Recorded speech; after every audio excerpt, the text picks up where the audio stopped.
Vocês querem continuar nesse assunto ou querem mudar? Qual é o próximo assunto, diretor? Era o biquíni, né? Cadê o biquíni? Não, tem o Alec Baldwin. Vocês queriam um biquíni, né, gente? Vocês são safados, né? Até a Fabi queria ver pra ver se ela tinha celulite, né, Fabi? Olha, eu tinha um comentário interessante em relação ao biquíni. Porque, salvo engano, se o caso que eu tô pensando é o que eu vi esses dias na mídia, foi na Índia. Foi na Índia. E lá tem uma questão cultural muito forte. Não é do biquíni pelo biquíni. Mulheres não podem andar de cabelo solto na rua hoje lá. Na Índia? O infanticídio do sexo, do gênero feminino, quando nascem meninas, é enorme o índice, porque as mães não querem filhas pelas restrições que têm. Agora então, são 15 horas e 26 minutos. Então, uma mulher que expõe o corpo e ela é vinculada a uma instituição de ensino, talvez isso aqui no Brasil seja uma coisa absurda e todos nós concordássemos nisso. Mas na Índia tem uma questão cultural muito importante em relação a isso. Então, eu diria, no caso concreto que eu vi ser noticiado essa semana, que eu acho que não é uma análise tão simples e tão aberta. Tem uma questão cultural muito forte e que na Índia é muito presente, como mulheres que têm que usar burca em outros países tirarem isso. Mas eu não sabia que na Índia estava assim. Eu concordo com você. A gente tem que analisar para onde, né? Qual é o contexto, quem é a população, porque os valores são diferentes, né? Então, realmente, você tem que avaliar isso. Não é com o nosso prisma aqui. A gente, quando fala, né, da guerra da Ucrânia e da Rússia, a gente tenta se colocar na cabeça do Putin. É muito difícil. Claro. Mas ele na tem... cabeça do quê? Do Putin. Mas é muito difícil porque ele tem o pensamento ocidental das relações, né? Sim. Então, é muito difícil, mas a gente tenta. Não é a nossa visão ocidental da coisa. É o mesmo caso. A Índia também tem essa parte cultural muito forte, você tem que analisar do prisma deles. E aí, a partir desse momento, aí o que você faz uma análise um pouco melhor. Gente, eu sinceramente não sabia que estava assim na Índia, desse jeito, e eu tenho visto cada vez mais uma aproximação da Índia com a Rússia e com a China. Então, ali, ó, eu tô errada, sua? Economicamente, mas não em pauta de costumes ainda, né? Mas, por exemplo, na guerra da Ucrânia... Economicamente.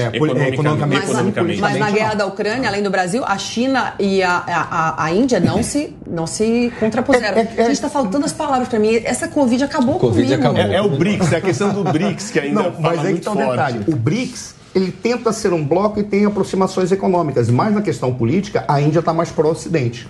Até mesmo que ela tem um contencioso fronteiriço com a China e com o Paquistão.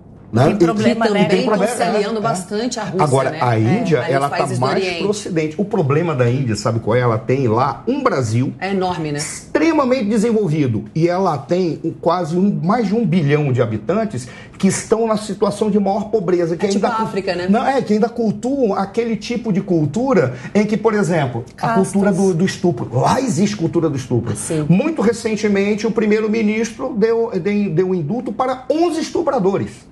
Que absurdo. Veja, ele não foi assim porque a suspeita, não, já tinham sido julgados, foram identificados, foram presos, ele deu um indulto para 11 estupradores. Se bem que aqui no Brasil eles vão presos e saem rápido da cadeia... Um dado muito forte em relação à Índia ainda. Verdade. A quantidade de noivas que morrem acidentalmente. Por quê? Envenenada. Como os casamentos são arranjados e tem dotes, tem que se pagar altos valores, de repente quando alguém vira noiva, a família tem que pagar o dote, acidentalmente ela morre com panela de óleo quente, morre com algo que cai em casa e não é registrado como homicídio porque registra como acidente doméstico. O índice de mulheres noivas que morrem na China já gerou até campanhas internacionais por não mate uma noiva. Porque o cara não quer casar e mata ela. Porque a família da noiva não quer pagar o dote para o casamento dela. É isso aí. É que é relação comercial, né? Nossa, achava que o Brasil era ruim, mas lá é pior. Tô brincando, gente, é tudo piada. Fazer uma observação. Vamos, a gente tem um minutinho para acabar o programa. Então, só para finalizar, eu acho que essa questão desse exemplo da moça de biquíni na Índia é algo que se a gente for trazer... Que não tem um biquíni?